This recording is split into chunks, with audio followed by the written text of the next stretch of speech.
నమస్కారం. మన భారతీయ విశ్వ విజేత మిషన్ ప్రేక్షకులందరికీ ఈ రోజు ఒక అనుభవం ఉన్న ఇన్స్పెక్టర్ ఆఫ్ పోలీస్ గా ఆయన డ్యూటీలంతా కూడా చేసి రిటైర్ అయ్యి జీవితంలో దాదాపు 62 ఏళ్ల అనుభవం కలిగిన ఒక వ్యక్తితో, ఒక శక్తితో ఈ రోజు ఇంటర్వ్యూ చేయదలిచినాం. ఆయన అనుభవాలని, జనసేనలో ఆయన జాయిన్ అవడానికి గల కారణాలని, ఆయన ఆ కాలంలో ఉన్న ఒక పద్ధతులు కానీ, మారిన ఈ కాలంలో ఉండే ఒక సమాజంలో ఉండే స్థితిగతుల గురించి కానీ, ఇలా ఎన్నెన్నో విషయాలను ఆయన దగ్గర అడిగి తెలుసుకోవాలనే కుతూహలంతో టీడీపీ గురించి, వైఎస్ఆర్సీపీ గురించి, అదేవిధంగా రాష్ట్ర రాజకీయాల గురించి, దేశ రాజకీయాల గురించి, తనున్న కాన్స్టిట్యున్సీలో ఉండే సమస్యల గురించి, రాష్ట్ర సమస్యలు, మన ఆంధ్రప్రదేశ్ రాష్ట్ర క్యాపిటల్స్ గురించి, పోలీసు వ్యవస్థ గురించి ప్రతి ఒక్క విషయాన్ని నేను ఈ రోజు క్షుణ్ణంగా అడిగి కనుక్కోవాలని ఒక కుతూహలంతో మనస్ఫూర్తిగా ఈ రోజు ఇంటర్వ్యూ చేయవలసినాం.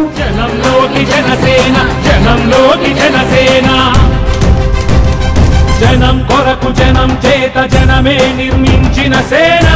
జనసేనకి చాలా హార్డ్ వర్క్ చేయడం కానీ, ప్రతి సభకి ఈ వయసులో కూడా ఒక యువకుల్లాగా అటెండ్ అవ్వడం కానీ చాలా మేము గమనించినాం సార్.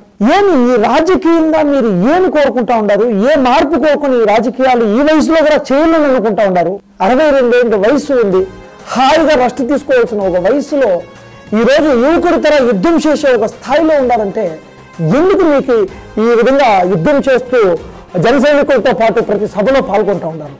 జనసేన పవన్ కళ్యాణ్ 2014లో ఆయన ఒక పద్ధతిగా, ఒక కమిట్మెంట్గా, కొన్ని సిద్ధాంతాలతో రాజకీయ మార్పు కోరుతూ యువతకు ప్రత్యేక స్థానం కల్పించి యువతను భవిష్యత్తులో ఒక శక్తివంతంగా తయారు చేయాలని, ఈ రాష్ట్రానికి వాళ్ళే వనరులని ఆయన ఎప్పుడైతే పార్టీ కట్టి ప్రజల్లో చెప్పగలడాడు, ఆ ఇన్స్పిరేషన్తో నేను జనసేన అయితే నాకు ఫిట్ అవుతుంది, ప్రజల్లోకి వెళ్ళగలము, ప్రజలకు సేవ చేయగలమనే ఉద్దేశంతో నేను జనసేనకు వచ్చి ఆ రోజుని దాదాపు ఇప్పుడు 2 సంవత్సరాల నుంచి నేను పబ్లిక్గా పోయి తిరగకపోతే కూడా నా శక్తివంతుని లేకుండా నేను జనసేనకు మనస్ఫూర్తిగా నేను జనసేనకు సపోర్ట్ చేయాలని, ప్రజలకు సేవ చేయాలని, జనసేనను ముందుకు తీసుకురావాలని నేను తప్పించుతూ నా ప్రయాణం జరుగుతూ ఉందండి. ఖచ్చితంగా సార్.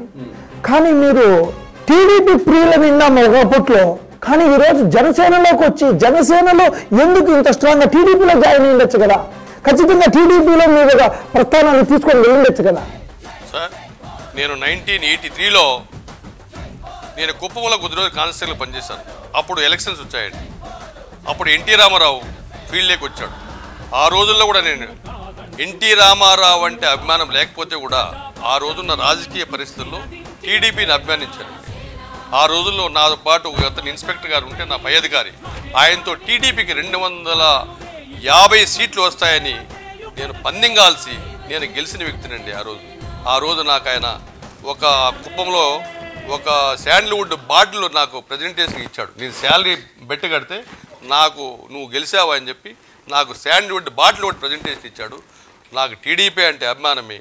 కానీ ఎందుకు అభిమానం అంటే ఆ రోజులున్న పరిస్థితుల్లో ఎన్టీ రామారావు తెలుగుదేశాన్ని స్థాపించి ప్రజలకు సేవ చేయాలని ఈరోజు పవన్ కళ్యాణ్కి ఎంత తపనుందో ఆ రోజు ఎన్టీ రామారావు గారి తపనుంది. కాబట్టి నేను ఎన్టీ రామారావు ఉన్నంత వరకు, ఆ తర్వాత చంద్రబాబు నాయుడు ఎన్టీ రామారావుని ఎన్ని పోటీ పొడిచి రాజకీయాలు వస్తే కూడా నేను టీడీపీనే సపోర్ట్ చేయొచ్చు. ఎందుకంటే చంద్రబాబు నాయుడుతో కష్టపడే స్వభావం ఉంది, ఆయన భావితరాలకు ఏదో చేయాలని తపనుంది. కాబట్టి నేను టీడీపీకి సపోర్ట్ చేశాను. కానీ రాను అది ఒక సామాజిక వర్గం పార్టీ, ఒకే సామాజిక వర్గం ముందుకు తీస్తూ వారి అభివృద్ధికే అండదండలు చేస్తూ పై చెప్పేది ఒకటి చేసేది ఒకటి చేస్తున్నాడు. కాబట్టి దానికి నాకు ఇష్టం లేక నాకు ఈ ఆంధ్రప్రదేశ్లో ప్రజలందరూ బడుగు బలహీనతలు అందరూ సమానంగా రావాలనే తపనతో అది ఒక పవన్ కళ్యాణ్ సాధ్యమవుతుంది. నేను పవన్ కళ్యాణ్